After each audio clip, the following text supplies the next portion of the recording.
Ok, pour la référence, revue Défense nationale 2023, chasse 11, C2, multimilieu, multichamp, M2, MC, je vous en ai déjà parlé, imposer la complexité sans la subir. Alors, des petits propos, parce que je lis beaucoup, vous le savez, ça m'évite de pas être trop con, et de temps en temps, je lis des grands auteurs. Voilà, je vais vous citer Jean-Paul Bess. Donc, tous les propos sont de Jean-Paul Bess. BE2SE. Notre espace opérationnel est constitué de milieux contigus, imbriqués ou séparés, où nos adversaires contestent notre supériorité qui, désormais, ne va plus de soi. Des forces et des acteurs protéiformes évoluent sur un spectre de compétition, contestation, affrontement. C'est ce qu'on appelle le CCA, qui rend caduque la notion de temps de paix.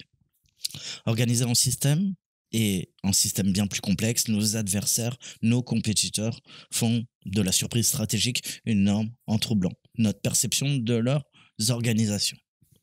Par ailleurs, la remise en question d'une architecture de sécurité construite par l'Occident après la Seconde Guerre mondiale décomplexe les compétiteurs et les adversaires potentiels qui tendent vers une politique du fait accompli génératrice naturellement de surprises.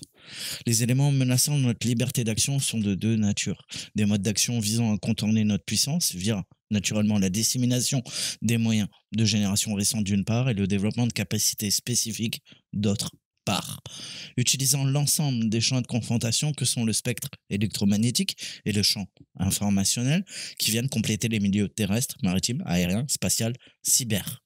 1, 2, 3, 4, 5. 5 dimensions.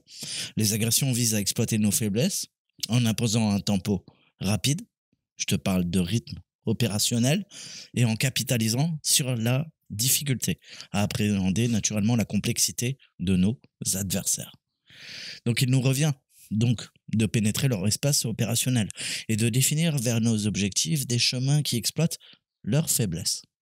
Généralement de courte durée, ces opportunités permettent ce cheminement nécessitant de disposer du plus grand nombre possible d'options, de les mettre en œuvre rapidement et de faire obstacle à l'adversaire et sa compréhension de la situation pour exploiter l'environnement à notre profit. À cette fin, il est donc vital d'acquérir et de maintenir notre supériorité dans l'élaboration de la décision opérationnelle, notre liberté de décision, notre capacité à envisager nos opérations en mettant en perspective le meilleur usage de nos moyens dans la totalité ou une partie des 5 milieux et des 2 champs qui constituent le M2MC. D'accord? Qui représente plus que jamais la finalité de notre système de commandement et de contrôle. C2. Une analogie parfois imagée. Imaginons un adversaire extrêmement massif, entraîné lors d'une compétition de judo. Si nous ne disposons pas d'un compétiteur de taille, de poids et de technicité équivalent, alors il faut intégrer, synchroniser les effets qui peuvent produire l'ensemble des membres de notre équipe pour atteindre cet objectif. C'est le mettre au sol. Cela revient à combiner les actions de l'un de nos judokas qui tirerait le kimono de l'adversaire à la hauteur des épaules pendant qu'un autre le pousserait à la taille, qu'un troisième même pourrait effectuer un balayage. D'accord? Et l'un de nos supporters ferait applaudir le public pour influencer l'arbitre, les journalistes présents et faire douter de notre adversaire. Toutes ces actions devant se produire au moment même où un rayon de soleil passe par l'interstice du rideau occultant du dojo afin d'aveugler le géant. Si cet exemple peut naturellement prêter à sourire, il symbolise bien l'approche multimilieu, multichamp. Encore faut-il disposer d'un entraîneur qui maîtrise tous les aspects du combat, de l'influence et naturellement de la météo. Hein. Avantage collatéral, nos sportifs seront certainement beaucoup moins fatigués à la fin de la compétition et pourront rééditer un nouvel exploit sous une autre forme et sans aucun délai. Situational awareness. Comprendre mon environnement. Comprendre l'environnement. D'accord? La compréhension d'un espace opérationnel global et des forces qui l'animent n'a de sens que si elle s'applique dans l'ensemble des champs de confrontation utilisables par nos opposants comme par nous, naturellement. Si le fait accompli, l'imprévisibilité et le contre-pied deviennent la norme, alors la perception, la compréhension, l'anticipation sont les seuls moyens dont nous disposons pour conserver un DV salvateur dans la mise en œuvre de nos solutions. À cette fin, seules les structures de C2 permanentes, établies à tous les niveaux de commandement, interagissent de manière fluide entre elles avec nos partenaires, nos alliés, pour permettre de rester au contact d'un espace opérationnel qui est désormais mondial. Cette structure appréciera la situation de manière continue pour préparer les réponses combinées sur lesquelles sont construites nos opérations afin de les mettre en œuvre dans un certain tempo qui s'imposera à nos adversaires. Dès lors, 3 déductions peuvent s'imposer. Le spectre CCA, prenant naissance dans la conflictualité, les processus de C2, à savoir le renseignement, la planification, la conduite des opérations et l'évaluation. D'accord, qui doit fonctionner en permanence. Nous n'aurons pas le temps de construire, armer et déployer des structures C2 de circonstances lorsque la crise se révélera. L'espace opérationnel M2MC, vu qu'il est global, la logique consiste à séparer à la fois les zones d'opération selon les limites géographiques, ou pire, les limites dites de milieu, dessert la continuité et la cohérence des opérations que nous conduirons. Les relations entre les niveaux de commandement, brouillées par 3 décennies d'opérations de basse intensité, c'est très très dur maintenant que tu dois te remettre à la page, à une guerre de haute intensité. Nos armées sont plus faites pour ça, d'accord? Je t'ai parlé du rythme opérationnel, faible tempo, haut tempo. Je t'ai dit que le combat, c'est une danse, d'accord? Essence tactique, asymétrie, parfois qui doivent être réaffirmées. Cette délinéation des responsabilités permet à la fois une approche stratégique globale, une intégration opérative robuste et une subsidiarité tactique permettant d'atteindre nos objectifs de cohérence haute, d'intégration de nos opérations dans tous les champs de confrontation et d'exploitation immédiate des actions de terrain. Mais là, j'en reviens à la guerre hors limite. Je vous ai dit que on est de facto depuis plus de 10 ans dans une guerre hors limite. Mais on n'en était pas encore conscient. D'accord? Intégrer des actions multichamps. Mais quand le faire? Il faut intégrer en permanence. En fait, le spectre des menaces s'est élargi englobant le temps de la conflictualité et celui de la haute intensité. Cette extension du cadre stratégique augmente la complexité et le tempo décisionnel en même temps que le nombre d'acteurs, des opérations, des milieux, dans, vers, où, depuis, lesquels, la partie se joue. Les crises, autrefois caractérisées par des phases d'escalade et de désescalade, bien modélisées, évoluent désormais selon une arythmie qui les rend difficilement prévisibles et que l'on pourrait facilement assimiler à une absence d'intégration et de convergence des actions conduites par nos adversaires. En fait, il n'en est rien. Les actions sont plus combinées, donc plus nombreuses, d'apparence plus diluées, donc moins compréhensibles, exercées dans un environnement plus vaste, donc moins focalisées, par moins de cohérentes ni moins de convergentes vers un statut et une stratégie qui est bien définie. À nous de faire de même, mais mieux et plus rapidement.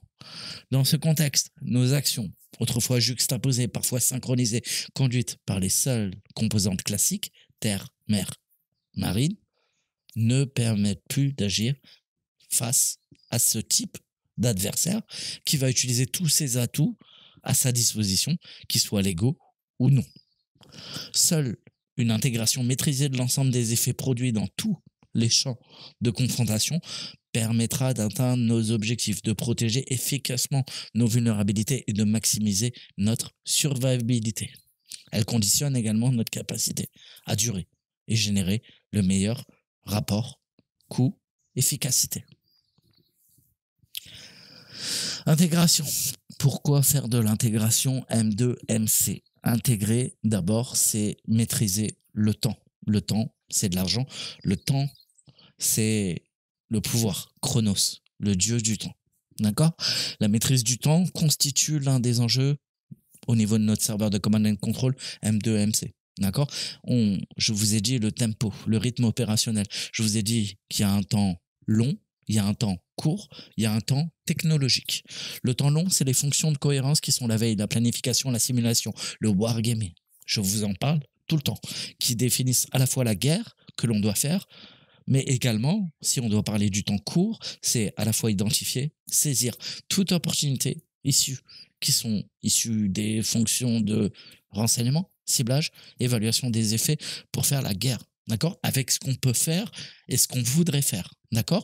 C'est exprimé par sa capacité à prendre en compte à la fois le temps long, le temps court, mais également le temps technologique, qui lui est dicté par les outils qui sont employés pour nous adapter à la guerre que l'on devra faire face demain, après-demain. D'accord? Dans 10 ans, dans 20 ans, dans 30 ans, dans 50 ans, dans 100 ans. D'accord? C'est le temps long que n'ont pas certains politiciens. Ce temps technologique influe sur le traitement de l'information, la transmission des informations à l'heure de la technologie de l'information, la transmission des ordres, naturellement, les comptes rendus et les temps de calcul qui s'y rattachent, si on doit parler d'une armée. La maîtrise du temps, c'est le temps long, c'est la capacité du C2 à reproduire les processus de travail de façon systématique, partagée, comprise par l'ensemble des acteurs, quel que soit leur milieu et à la fois la temporalité de leurs actions. À ces fins, le tempo de nos C2, en différents des milieux, diffère des milieux. Les milieux sont différents et ils vont générer des points de synchronisation qui permettent de partager des éléments utiles à la réalisation des missions à tous les niveaux de responsabilité, selon la fréquence en Hertz, adaptée aux besoins de chaque milieu. D'accord? C'est une machinerie complexe. Un C2, c'est complexe. Un C3, c'est complexe. Un C4, c'est complexe. Un C5, c'est complexe. Un C6, c'est complexe. Un C7, c'est complexe. Je m'arrête là. On dirait les états de quoi? De ton microprocesseur Intel. C1, C2, C3, C4, C1, C10. D'accord? Mais c'est pas la même chose. D'accord? Mais c'est question de fréquence. Fréquence en fonction des besoins de chaque milieu. Machinerie complexe, contre-intuitive, mais incontournable, qui rend possible la maîtrise des horloges. On en revient à Chronos, le dieu du temps, qui crée les connexions. D'accord? Ces connexions vont permettre quoi? C'est des connexions qui permettent l'intégration des actions entre les milieux et les champs de confrontation. C'est la compétence de l'intégrateur opératif qui doit définir les priorités au travers de l'allocation des moyens et des objectifs à atteindre. C'est ce qu'on appelle le battle rhythm. Ok? Le rythme de bataille, M2MC. La maîtrise du temps court et du niveau des C2 de milieu, qui doivent être en mesure, à partir d'une compréhension partagée de l'environnement et des objectifs qui sont reçus, perçus, de mettre en œuvre les actions tactiques qui permettent d'exploiter rapidement des fenêtres d'opportunité, des fenêtres de tir, qui parfois sont souvent éphémères. Tout ça est consubstantiel de cette rapidité, de cette adaptabilité, de cette créativité tactique. Et c'est le principe même de la subsidiarité. Souvent mentionné et rarement observé dans son milieu naturel, ce principe fondamental de l'élaboration de la décision opérationnelle dans un environnement M2MC voit confier par défaut la validation de la décision à l'entité la plus apte à la mettre en œuvre et en observer les résultats. Donc, elle s'exprime à deux niveaux, à la fois celui de la chaîne de commandement, dans sa globalité, l'intégration des effets M2MC doivent être réalisés indifféremment par un C2 de milieu ou par le C2 opératif ou au niveau stratégique, mais différents niveaux de granularité différente. D'accord? Celui également d'un C2 de milieu où les décisions s'engagent et doivent être engagées pour le bon déroulement de l'opération, les besoins impérieux de l'opération. Je te le répète tout le temps. D'accord? Qui doivent être prises en fonction des différents échelons tactiques de terrain. D'accord? Donc, cette aptitude concourt à la résilience de l'ensemble de la chaîne C2 et elle assure la continuité de la prise de décision en cas d'inhibition de l'échelon central. D'accord? Il faut, je t'ai dit, en système dégradé, comment on peut opérer. D'accord? Et bah, parfois, il va falloir prendre des décisions par toi-même. Et je t'avais expliqué comment ça se passe dans les forces spéciales. Le progrès du numérique représente une opportunité pour la mise en œuvre de cette double subsidiarité. D'abord, il faut constituer, et elle peut constituer un risque pour le respect et la séparation des niveaux de commandement qui doivent chacun s'exercer à différents niveaux de responsabilité, avec des niveaux bien définis. C'est le principe de la hiérarchie. Par ailleurs, leur évolution très rapide impose à la fois des délais d'adaptation, d'acquisition dans un tempo qui est bien particulier, le rythme opérationnelle. Une souplesse accrue des programmes dans ce domaine devra naturellement être recherchée. Le recours à des structures et à des politiques d'innovation encadrées au plus près des utilisateurs et des opérations constitue naturellement une voie à explorer. Notre doctrine en libre accès, c'est quoi? C'est le CID. Hein, je vous en parle tout le temps. Supériorité aérienne, attaque des nœuds de command and control. D'accord? Supériorité maritime, offensive terrestre et stabilisation. D'accord? On va monter des têtes de pont pour mener à bien nos opérations. C'est des modalités à la fois linéaires de mise en œuvre qui sont enseignées dans toutes les bonnes écoles d'état-major adverse. D'accord? Pour élaborer ce qu'on appelle les modes d'action ennemis. Hein, les MOA, mode opératoire d'attaque de nos ennemis. D'accord? Là, tu vois, moi, c'est saltimbanque, un touriste. Hein, j'ai pas fait l'état-major. Mais bon, si la prochaine fois, envoie-moi quand même un général 2S, 3S, hein, qu'on puisse parler, que je me sente bien. Dans ces conditions, restaurer la surprise à notre avantage n'est pas chose aisée. L'approche M2MC des opérations le permet. Elle le rend moins lisible, plus difficile à contrer et complexifie la perception par l'adversaire de l'ensemble des dimensions de l'espace opérationnel que nous allons utiliser contre lui, en même temps que les parties de ces systèmes et des systèmes que nous allons engager. C'est le principe du C2, Command and Control. Donc, commander et contrôler. Toutefois, la surprise, c'est l'effet de surprise. Et l'effet de surprise, pour que ça soit efficace, le but, c'est qu'elle se reproduise avec le but recherché chez l'ennemi, c'est l'incertitude permanente. D'accord? À partir du moment où l'ennemi doute, du coup, il est entravé dans ses prises de décision. Il ne sait plus quoi faire. D'accord? Pourquoi? Parce que c'est la ruse militaire. On l'induit en erreur. L'intégration, donc, ne peut pas être un fusil à un coup, mobilisant tout le savoir-faire d'une chaîne C2, tendue vers cette poursuite d'un objectif qui est unique.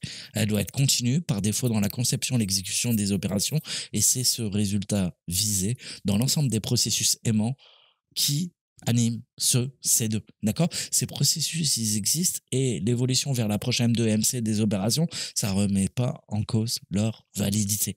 En fait, ça confère à nos opérations la cohérence qui les fait converger vers la concrétisation de l'intention politique dans un cadre stratégique fixé. D'accord?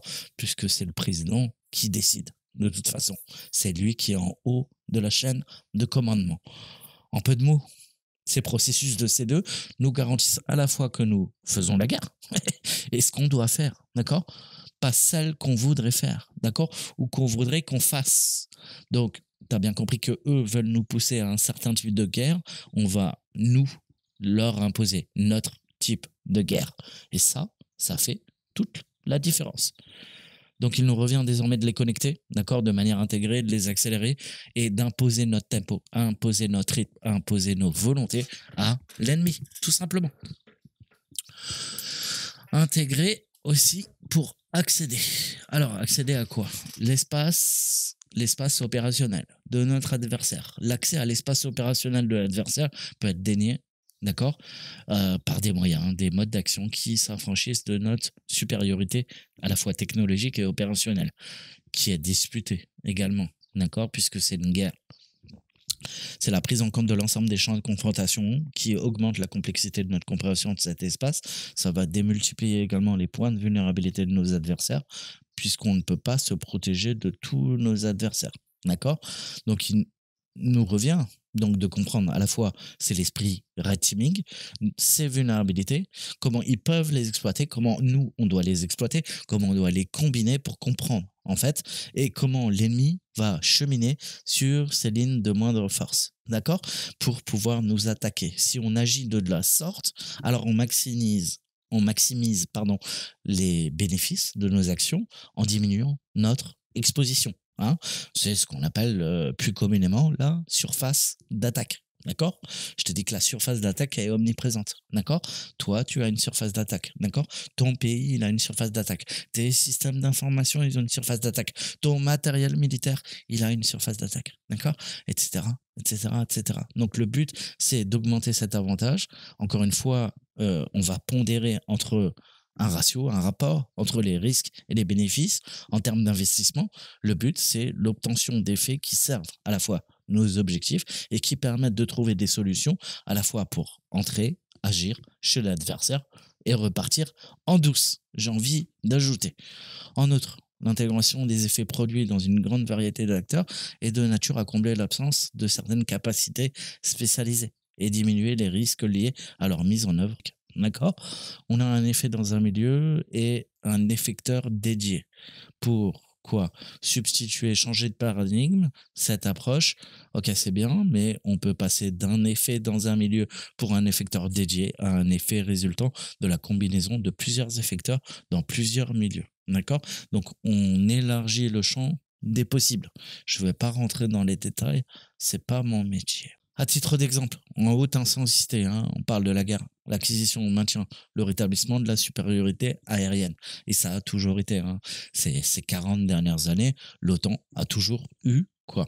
La supériorité aérienne. Mais ça, c'est ancré dans notre doctrine. Hein. Enfin, les militaires confirmeront. Moi, je suis pas militaire. D'accord? Mais je crois. D'accord? Donc, tout ça, c'est les prérequis à une action dans différents milieux. Eh ben, ça tombe bien, on fait du M2MC. Donc, ça se résume pas à la possession d'un missile anti-radar, un nombre suffisant de chasseurs de défense aérienne. C'est plus compliqué, ça peut être coûteux, extrêmement coûteux, comme la cybersécurité. Mais encore une fois, on l'a vu, quoi, bah, les premières semaines du conflit russo-ukrainien, d'accord? Il y a eu une intense, comment dire, bataille hein, aérienne entre les différents opposants, d'accord? Et parfois, c'est l'incapacité de chaque camp à imposer à la fois sa liberté d'action dans l'espace aérien qui va conduire à l'immobilisation réciproque des forces terrestres et maritimes et une attribution irréversible qui ne permet plus de générer la force nécessaire à son obtention. Et on l'a vu, d'accord? On est passé d'une guerre extrêmement dynamique avec des mouvements de troupes, comment dire, qui étaient massifs à une guerre comme 14-18, une guerre de position. D'accord? Puisque bah, le front recule, avance, mais ça se compte en quelques centaines de mètres, quelques kilomètres. D'accord? Avec certaines percées d'un côté ou de l'autre. Mais si on fait le calcul à peu près, hein, on pondère tout ça, on se rend compte que finalement la ligne de front évolue que très peu. Hein. Je crois qu'il y a des, comment dire, des militaires et des historiens hein, qui ont prouvé que finalement cette guerre en Ukraine, c'est la guerre de 14-18, ni plus ni moins. Hein, sur le champ de la Marne, à Verdun, d'accord? Et c'est pas les mêmes pertes, d'accord? C'est horrible. Il y a beaucoup de gens qui sont morts, mais c'est pas les pertes qu'on a pu connaître pendant la Première Guerre mondiale.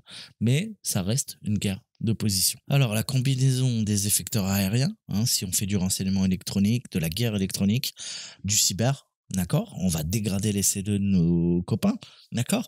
Ça peut être spatiaux, renseignement, évaluation, d'accord? Analyse géospatiale, géoint, IMINT, d'accord? Électromagnétique, on peut faire du brouillage offensif, naval, d'accord? Engagement depuis la mer, et puis je peux avoir des missiles, quoi, qui peuvent s'attaquer à tes bateaux, d'accord? Ça peut être informationnel, la déception, la ruse militaire, via le champ informationnel, via les missiles informationnels, et ça peut être terrestre. Toutes les forces que je peux engager depuis la Terre, qui vont me permettre d'acquérir cette supériorité, d'accord? Tout ça, bah, c'est un judoka, d'accord? C'est une équipe de judo qui est à l'œuvre. Et je t'ai dit qu'on montait des équipes. Bah voilà. Intégrer pour durer. La guerre de haute intensité à nouveau considérée comme une réalité probable et de retour. On le voit, bah, je vous ai parlé de l'Ukraine, hein, mais il n'y a pas que le conflit.